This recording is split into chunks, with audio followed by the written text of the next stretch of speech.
Reading vlog time. It is the middle of the week. It is Wednesday, so let's get into what I have been reading so far this week. But before we do, my shout out for this week's reading vlog and my dedication for this week's reading vlog goes to the wonderful Lady Lovestead. Thank you so much for your beautiful comments. They were very amazing and they will certainly keep me going. So this one is dedicated to you.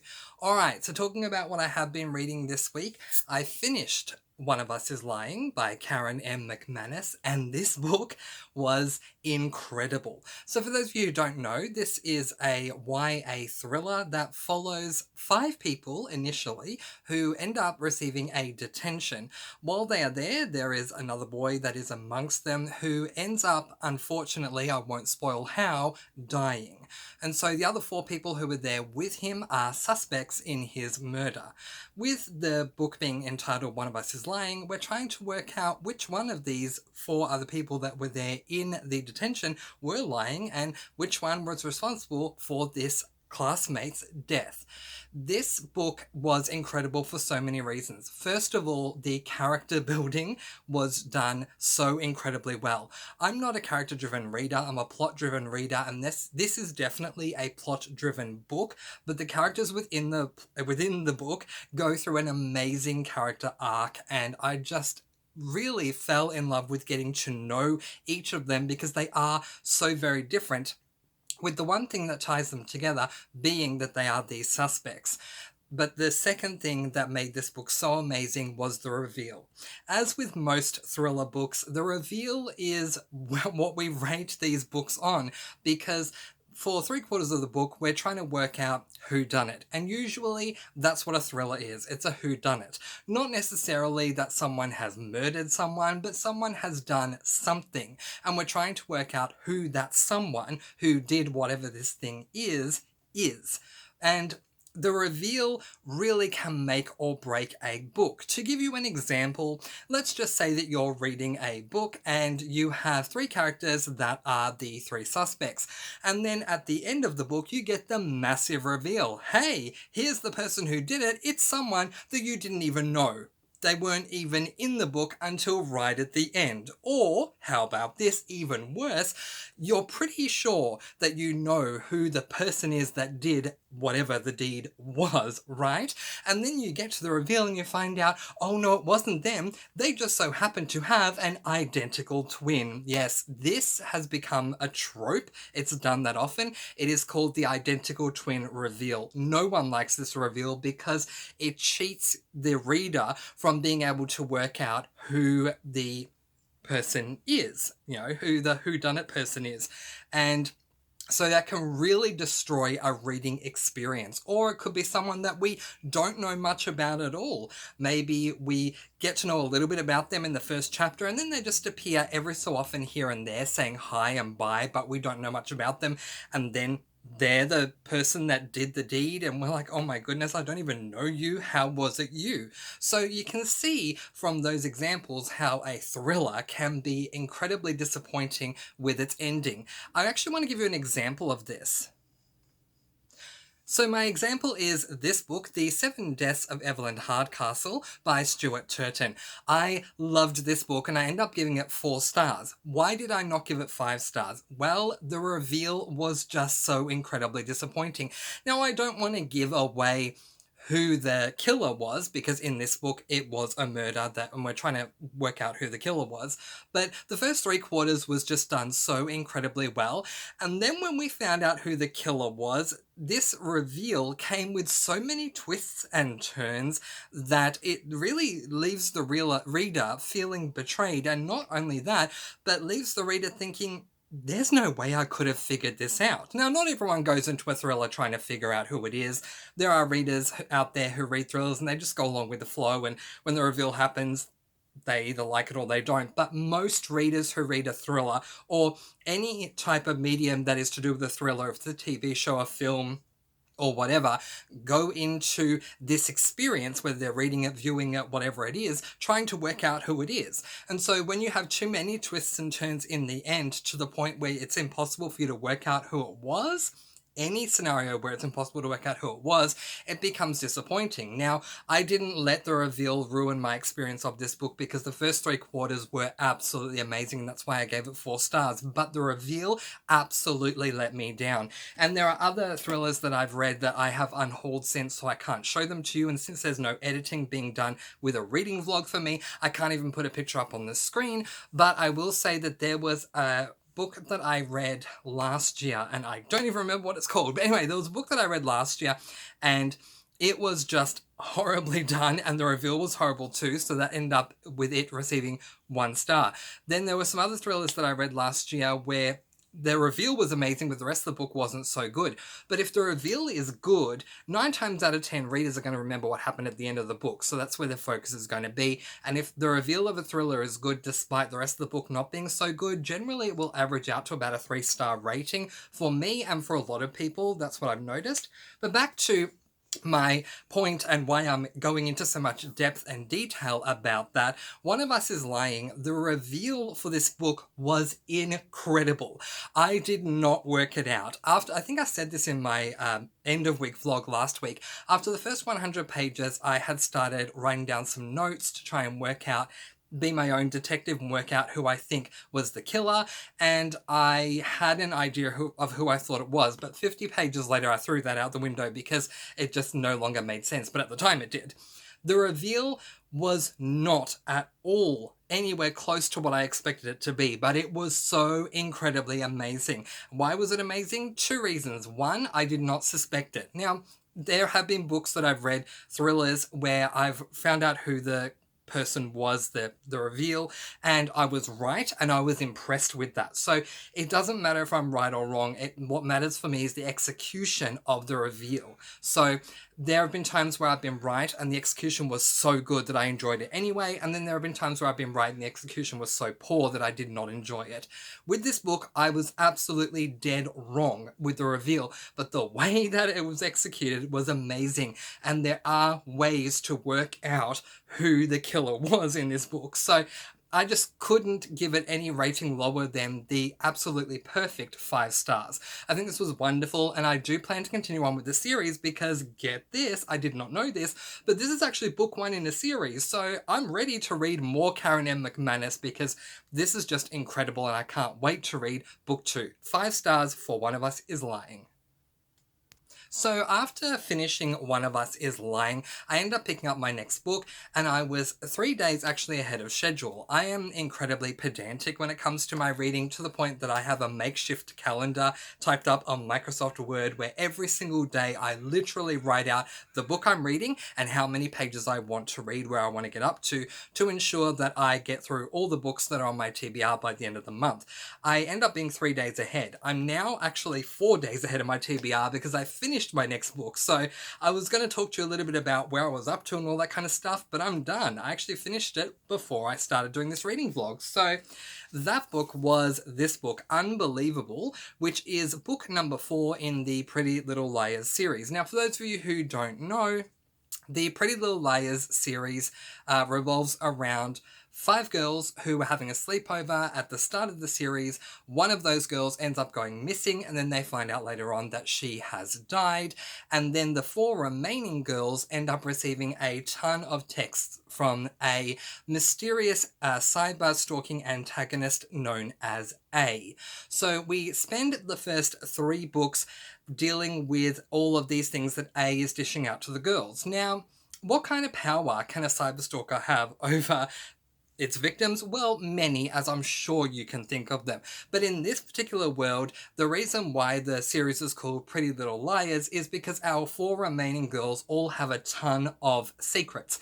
Now, this book series was developed into a TV show, and is it any wonder that the theme song of this song is something along the lines of "Got a secret, can you keep it?" Because, yes, they have so many secrets, and A is trying to either reveal their secrets or is trying to blackmail them in order for these secrets to no longer be exposed or to not be exposed.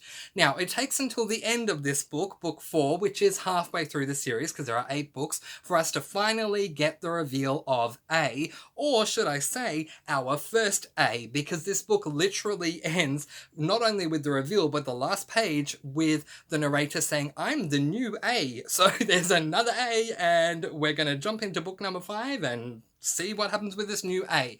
Now, I had seen not only every single episode of the TV show adaptation, but seen most of the episodes from that TV show adaptation many times before I read the original source material, the books. So in some ways, I do compare the show to the books. The reason why I'm bringing this up is because we get the reveal that we get in this book with the first A at the end, the season finale of season 2 of the TV show. The reason why I'm bringing this up is because the reveal that the show gave and the way that they did it was different to the book, and the way that the show did it, in my mind, was far superior than the book. Now, the book did come first, so I guess the producers and creators, scriptwriters, all that kind of stuff, were able to look at the source material and say, look, this may not work for our target audience, so let's try something different. And Sarah Shepard, the author of this series, well, she wrote her book series first, so she had nothing really to compare it to. But for me, having seen the shows out of order to the book series that came first, I was let down by the way that the reveal was done in this book. I did think that the book would stick closely to the show, or the other way around. In the organic timeline, the show would stick to the book, but for my experience, that reading the book series second, that the book would be the same as the show. They would have the same way that they reveal who A is, and they don't.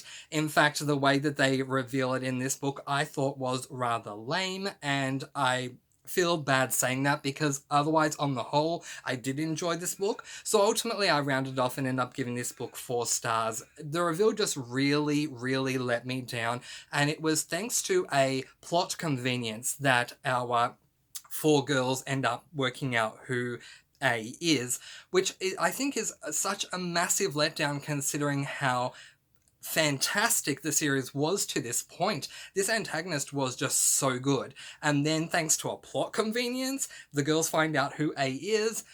Just did not work out for me at all. But if you've read the series and you have not seen the show, do yourself a favor and watch the season 2 finale. The way that they reveal A in the show is so good. But the book just let me down, and I will say I am biased. I have that comparison, and I can't go into the book series without making that comparison because I love the show so much. So that did let me down. I do think, however, for those of you wanting a non-biased reaction from me, that even if I had not seen the show, the fact that a plot convenience is what led to the reveal would have let me down anyway, even had I not seen the show and had something to compare to.